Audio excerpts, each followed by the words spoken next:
And welcome to The Verdict. Mick Cornett and Kent Myers, we are glad you're with us into our 6th year now on the air. Last week, we had our 5th anniversary show, and this week we're moving on to year number 6. Moving on. We're in a new period to talk about. And speaking of that, a period that's fast approaching is April 15th. And that to many of us means it's income tax time. And that's what our show is about today. You mean there's an alternative? Well, there is an alternative, not without going to jail perhaps, but there are some alternatives that are being looked at under a rubric called Fair Taxation. And we're going to be talking about a fair tax organization today, a consumption tax, a sales tax, however you want to refer to it, with somebody who knows an awful lot about it. And it would do away with income tax. So that's going to get people's attention here right off the bat. It would do away with federal income tax. It would do away with Social Security tax. It would do away with all of those types of federal taxes. It wouldn't affect state taxes, but we're going to let our guest tell us a little more about it. But basically, it's a substitute for the April 15th terror. Fair tax, consumption tax, we'll tackle all those issues coming up on The Verdict.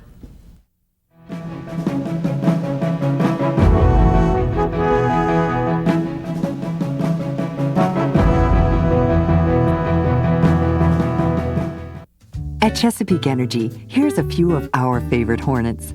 Alexis likes reading. Sam enjoys history. Alec loves math. Chesapeake is proud to support both the Oklahoma City NBA Hornets and the Young Hornets at Horace Mann Elementary, where over 150 Chesapeake employees mentor to children each week.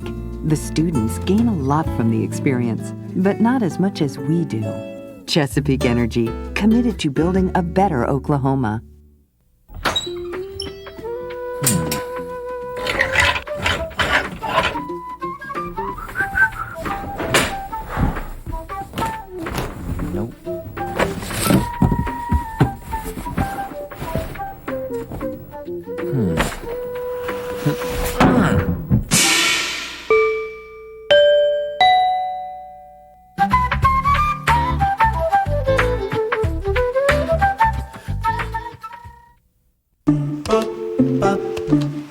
Hi, honey. You've got to check this out. What?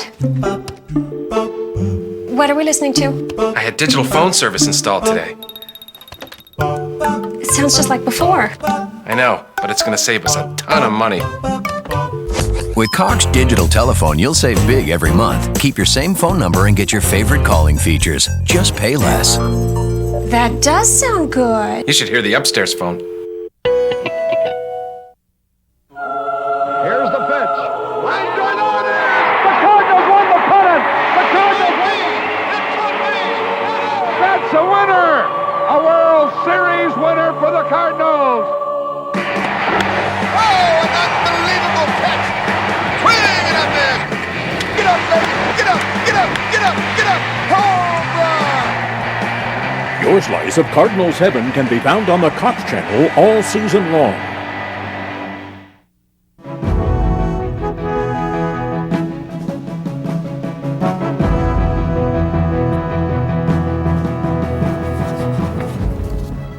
Welcome back to The Verdict. Mick Cornett with Kent Myers, and Kent's going to introduce today's guest. Very pleased today to have with us Mr. Elza Jones. Elza is an Oklahoman by choice. He was born in Michigan, but for the last 30 years or so, he's been an Oklahoman living here in the metro area. He had 30 years service in the United States Air Force. He's retired from the Air Force. He's a graduate of Rose State College, University of Central Oklahoma, and the Common College of the Air Force. Right. Has 3 different degrees. He's been active in Americans for Fair Taxation since about 2000. Right. He's going to talk to us today on a subject of what is fair taxation, what is an alternative way to tax the populace to raise the money necessary to support our government activities. Well, Elza, thank you for joining us. We're pleased you're here. I'm glad to be here. I heard Vince Orza talking about it, and I've talked with him about it, but he felt a conflict with the school, so I wanted to come in, and we need help before our whole system collapses. Well, let's talk about that. What is a fair tax organization? Well, the Fair Tax organization started in Houston, and were businessmen, and they were talking together, and every time they would try to make a decision, they had to consider taxes. And one guy said, well, this is not right. For business, I should be considering how to make a profit, how to make the business run better. Consequently, they challenged him and said, come up with something. And that's where the Fair Tax come up. Now, the Fair Tax bill, H.R. 25, is in the House. S-25 is in the Senate. Of course, Tom Coburn's a co-sponsor, along with Sullivan in the House. Okay, it's titled the Fair Tax Acts of 2005, and when it's passed into law, the Fair Tax will affect and repeal the individual income tax, the alternative minimum tax, corporate and business income taxes, capital gains taxes, Social Security taxes, Medicare taxes, and that's along with any other payroll taxes, the self-employment tax, the estate tax, which I call the death tax. They don't like to call it that. And the last one is the gift tax. And the reason I did last night, and we'll talk about that later, I know most people want to say, well, how does that help me? Give me the dollars and cents. So I sat down last night with my niece, and I asked her, I said, would you tell me how much you make in take out an income tax, Social Security, and Medicare? And we did that. And they took $183.51 out of her check. I said, okay, would you please, do you get paid every 2 weeks or do you get paid just once a month, every 2 weeks? So I said, okay, we multiplied it by 26. She would keep out of that in a year's time $4,771.26. Now, if we add what we call the prebate to that, so, and I'll get into what prebate is later, but it's so nobody will pay on the necessities of life. In other words, they figure out per side of the family, you're going to spend so much money. Let's take the tax, subtract it, give it to you. Now, nobody poor can say, or anybody, that I've paid on the necessities of life, gas, light, and all that. Right. We figured that out, and I figured for her, she's a working lady with 4 children, got a husband, that's 6 total. So for that, her prebate at first of the month would be $7,000, $7,001. It's some pennies there. If you total those out, if you total out the money that she would get from in her paycheck, that is not taken away from her, plus the monthly prebate for the necessities of life, it totals out to an additional $12,172.26 in her pocket. Okay.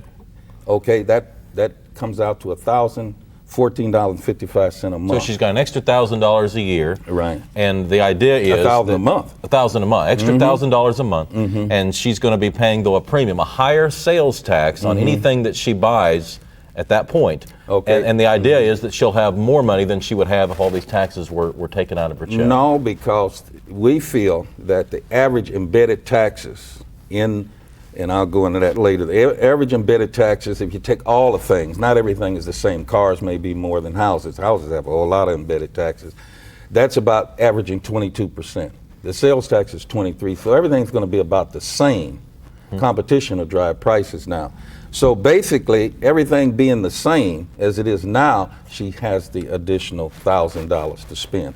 Additionally to that, how it helps everybody, even the poor and even me, is the fact that we will have no tax on used goods. The only thing that's being taxed are goods and services at the point when you buy it, okay? And after that, if you got a used car, used house, used anything, the only thing you will pay is no tax on it. You'll just buy it without the tax. In other words, we're not going to tax things over and over and over and over again. Let me back up just a minute to something you mentioned early on, and that is that there is pending legislation. H.R. 25 is in the House. In the House. S-25 is in the Senate, sponsored by John Linder in the House. And what's the progress on those bills? The bills are sitting in the House, and what we're doing is not trying to go after it from the top down, with people spending money. We are trying to start a grassroots organization because the politicians will not act unless the people tell them. Tom Coburn told us at his meeting, he said, look, all these guys are interested in is getting reelected. So that tells us spring into action and start to forcing them from the bottom up. Now, I've talked to several groups here, and I'm getting ready to talk to the Helen Cole group, which is Tom Cole's group, his mother's group. And since I live in Moore, I know them. We're going to work from the ground up, a groundswell all over the country to force politicians to pass this bill. This bill is 131 pages. The tax code is 60,000+ pages plus regulations. In fact, H&R Block was just fined $32 million because they goofed up on their taxes. Now, if they can't figure their taxes, my poor wife is scared to death of the IRS. There's no question that the tax code is broken. I mean, and it doesn't get any easier. Right, I mean, I think the American public would like simplification, and I think one of the things this plan offers is it's a much simpler way to make sure that you're paying your share of taxes. Right, and then if you don't want to pay taxes, you don't. In other words, what I'm saying is that if you buy used goods, and of course a lot of farmers, and I remember when I go down to Texas on the 4th of July, they grow their own food down there, part of the family. So if you grow your own food, a lot of it, your vegetables and things, and you won't have to pay taxes because you buy used goods. Now you're going to pay some taxes. You can't buy used food. Yeah, right. But okay, here's one I think thing that needs to be brought up though. How are spending habits going to be altered? Do we have any idea if suddenly you increase the price of retail items, it only makes sense that spending habits are going to be altered? Is there any way of knowing how they're going to be altered? And secondly, how are we going to handle imports and exports? How's all that going to work? Let's talk about imports, export. That's a good one. Up until 1913, our money was gotten from excise taxes and tariffs on imported goods. But because of GAF and NAFTA and the regulations, companies are leaving the country. Now they leave the country, those items, the car is built in Mexico, it's sent back here. The shoe, the Nike is made in Bangladesh, sent back here. It doesn't help our economy. When you send that thing out of here and it comes back in, it falls under the national retail sales tax. So now the car made in Mexico helps our economy. Also, when we export, that goes away. Now the competition, because VAT, when that car comes in from Europe, the VAT tax is dropped. They compete with us. So if you consider this, plus there'll be another 100 or so million people added to the rolls of helping to pay Social Security, Medicare, because only people that work pay Social Security, Medicare, and Medicaid. And the tax program, let me tell you about this tax. It is the most. We're going to have to take a break, come back, and then we'll let you pick up right where you left off. Elza's fired up, and he's got a lot to say. We're going to find out more about the consumption tax, the fair tax, and its momentum is becoming law. We'll be talking about that with Elza when we get back.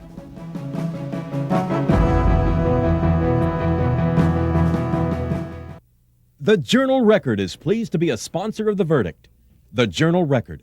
Since 1903, the best source of Oklahoma business news and legal information. R.S.M. McGladrey. We're accountants. We do taxes, business valuations, estate planning, and consulting. And we're right here in Oklahoma working with the owners of small and medium-sized businesses. Steve Wilsey and Stuart Meyer have the resources and the experience. R.S.M. McGladrey. In Oklahoma City, the phone number is 405-843-5311. As someone who works in Oklahoma's oil and natural gas industry, I know how hard we're working to meet our current energy needs. But there are a few things all of us can do to reduce the amount of energy we use, starting right around the house, like installing a $20 programmable thermostat and turning it down, because each degree above 68 can increase a bill by as much as 3%. It's amazing how putting a little effort in can keep a lot of energy from getting out. For more energy-saving ideas, visit oerb.com. Oh, hi. I know you guys said I'd save with Cox Digital Telephone. Well, my bill came and... Could this be right? You may be surprised how much you save with Cox Digital Telephone. That's why over 1.5 million people have switched. So this really is a total. Lovely. Because I think I found a good use for the savings. With Cox, there's no waiting for the other shoe to drop. The only surprise is there's no surprise at all. Here's the pitch. Line drive on it. The Cardinals won the pennant. The Cardinals win. That's a winner. A World Series winner for the Cardinals. Oh, an unbelievable catch. Swing and a miss. Get up, baby. Get up, get up, get up, get up. Home run. Your slice of Cardinals heaven can be found on the Cox Channel all season long.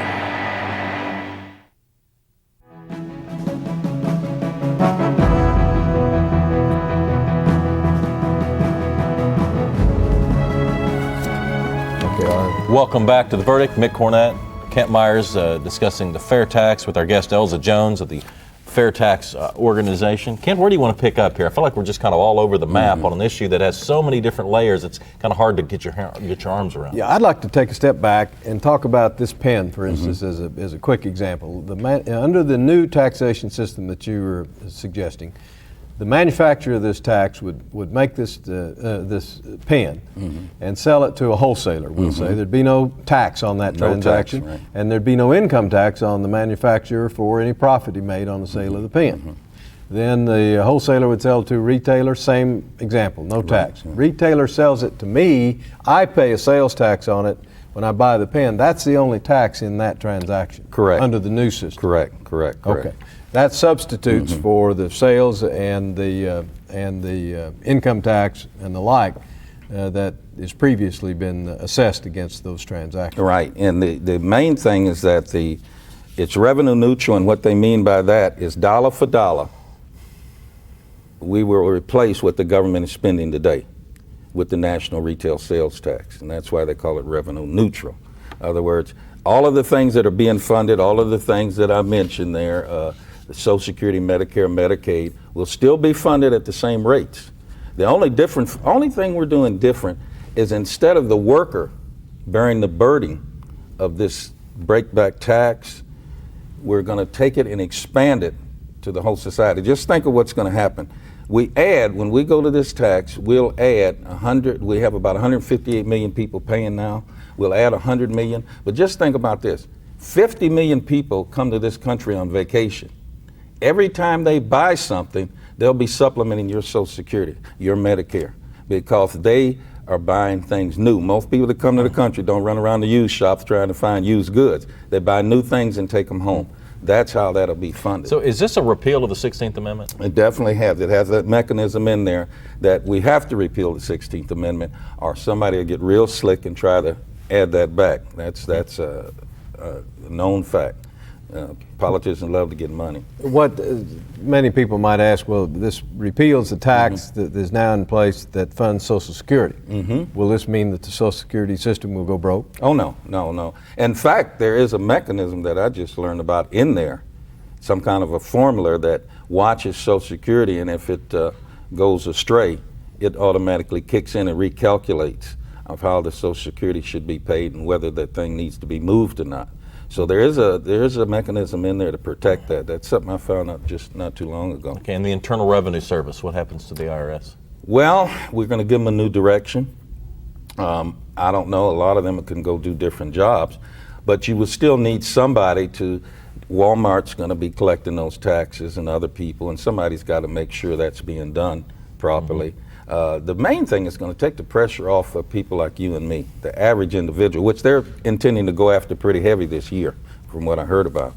You got to think about our tax system as one of the most repressive tax systems in the world. The more you work, the more you try to become successful, the more they will punish you. My wife and I threw the Daily Oklahoman for 10 years, 7 days a week. I even threw one on the way to work to FAA. I threw a paper route. I had to have her quit because the taxes, it was getting so hard to try to figure these things. We just gave up on it, and I told her to stop working. We can't afford to punish sweat equity. We need to not punish, but we need to charge people based on what they take out of society, the benefits they get from society, as opposed to those that are putting stuff in the farmhouse. You know, what we're doing is punishing them. Boy, they go out and work hard, punish them. This guy over here is taking everything out. Another thing you got to remember on this, somebody always comes up with this thing about the rich. That's how they got the alternative minimum tax going. You know, how about the rich? This is the only system, if you want to call it punishment. I don't like to call it punishment because I'd like to be rich myself.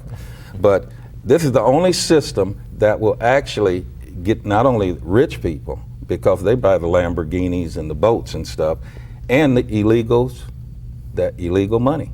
There's a lot of money offshore. If there's no tax, why keep it there? It comes back into the country. Boy, what a boon that would be, all that illegal money that's out of this country. Companies would start coming back to this country because we're a tax-free haven. So the companies say, hey, there's no tax in the United States, but I guarantee you we better do it before some other country does it. Or we'll be second place, you see. We need to do it now so that we're the tax haven of the world. All them companies in Puerto Rico and the Cayman, the money that's hid there can come back. All this illegal underground money that's flowing around flows back into society. What about, this would be a national federal sales tax? Right, it's a national retail sales tax, it sure is. What about state taxes? The state of Oklahoma, it has an income tax, has a sales tax, or has other kinds of consumption taxes. What would happen to those? Okay, this is a federal tax. It doesn't have anything to do with state. We do feel there will be pressure on the state to change because all state taxes are tied to the tax tables of the federal government. So once that goes away, we're hoping the states will be forced into it. And the reason we want the states to be forced into it, people need to really see how much tax they're paying. Right now, most people don't even realize they're probably paying 40-50% in taxes. They probably don't even realize it. But this is a tax going to be based upon how much I choose to spend, how much you choose not how to much spend. I choose to work. That's right, not how much you earn. We're not going to say you're earning too much, so we got to take. The more you earn, the more they take. And that isn't a good way to run a society. It kills initiative. When I talked to the kids up at the University of Oklahoma, I told them, I don't think any of y'all are in here to make $20,000 a year. I know these guys want to go into six figures. Well, go into six figures and see how much it's going to cost you. Cost you a lot of money. We worked 7 days a week at that paper route. And I watched my wife sit at the computer and envelopes and all that. I had my whole family working. We sat in the garage and worked our tails off only to be taxed out of existence. And you talked in the first segment about a prebate or a rebate of what one spends on necessary items. Right. Tell us a little more about that. Okay, the rebate here is, I have a table here, and it's based on the Health and Human Services table of what the poverty level is for a family of a specific size. Now, just to give you an example, for my wife and I, because I figured it on this paper my own self, for my wife and I, just two of us, they figure we'll spend $19,140 on the necessities for life. That's like housing, food, rent, transportation, food, all these things, clothing, okay? So they said, okay, if we take that into an annual rebate, we take 23%, it boils down to $4,402 for a year. Well, how does that work, though? I mean, how do you get a rebate? The rebates will come like from the Social Security. Like we get the Social Security check, you'll get a check every month at the first of the month. Okay, January 1st, you get your first check, you go out and spend for January. February 1st, you should get another one. And what it does, this mechanism was put in basically to help the poor. Okay, that's basically why this thing was in here. We got about 30 seconds left, Elza. Do you want to just kind of wrap it up, give us your summation? If somebody just tuned in and they, what's this about? 30 seconds, what's this about? It's about saving your children and grandchildren. There is an article that came out in AARP right here. It says that your grandchildren are $156,000 in debt. On page 10, it shows a man in red ink. We cannot support the Social Security system or the income tax system as it's going. Alternative minimum tax is going to hit people like in a couple of years like a hammer. And the point is the tax system has got to be changed. Either we get it changed the way we want to, or somebody's going to come up and change it the way we don't want it changed. And your opinion is this has a real chance to go somewhere. I mean, this isn't just some idea. This has a real chance. Go to www.fairtax.org or 1-800-FAIRTAX.org. We have an Oklahoma site. It's okay, fairtax.org. Everything I said, the research is there from Harvard, MIT, www.fairtax.org. Please go there. We're out of time. Okay. Elza, thanks for coming. Thank you for I really coming, appreciate Elza. it. Kent and I'll have a final word when we get back. Okay.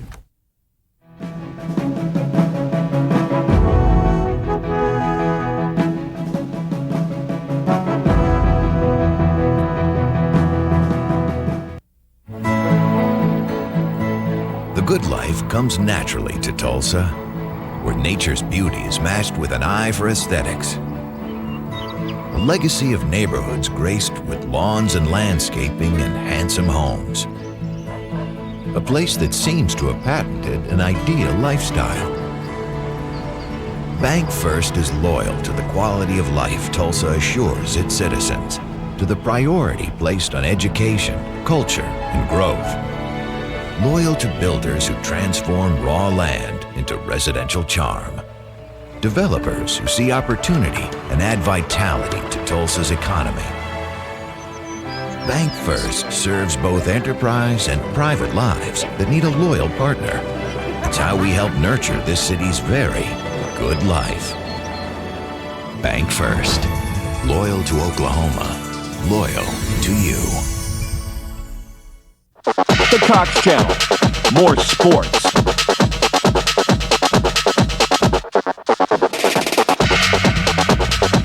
More fans. More cheerleaders. More fun. Nobody does more local sports, and nobody does it better. ¿Eres tú? There you go. Cox Communications está buscando empleados entusiásticos y motivados. Disfruta de nuestros beneficios, pago competitivo, grandes ventajas y oportunidades para el adelante. Si desea hacer una diferencia, tenemos un lugar para usted aquí con Cox Communications. Visítanos en la internet o llame para ver qué oportunidades tenemos para usted aquí en Cox. ¿Eres tú? Cox Communications está orgulloso de ofrecer igualdad de empleos.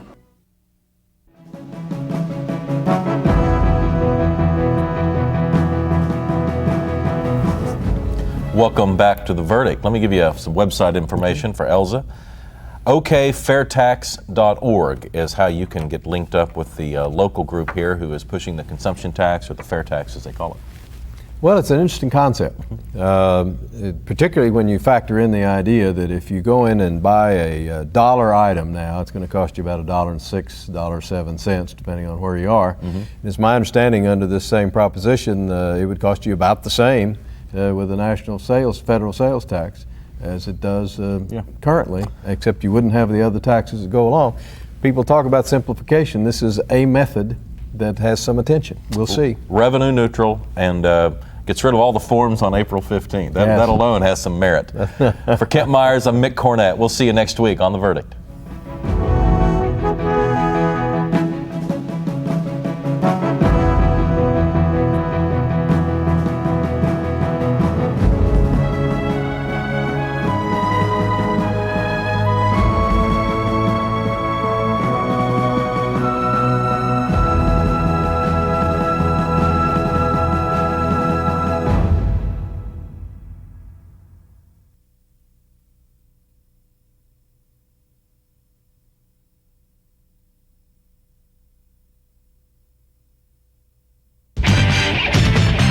The preceding program was produced by the Production Services Group at Cox Communications, exclusively for the Cox Channel.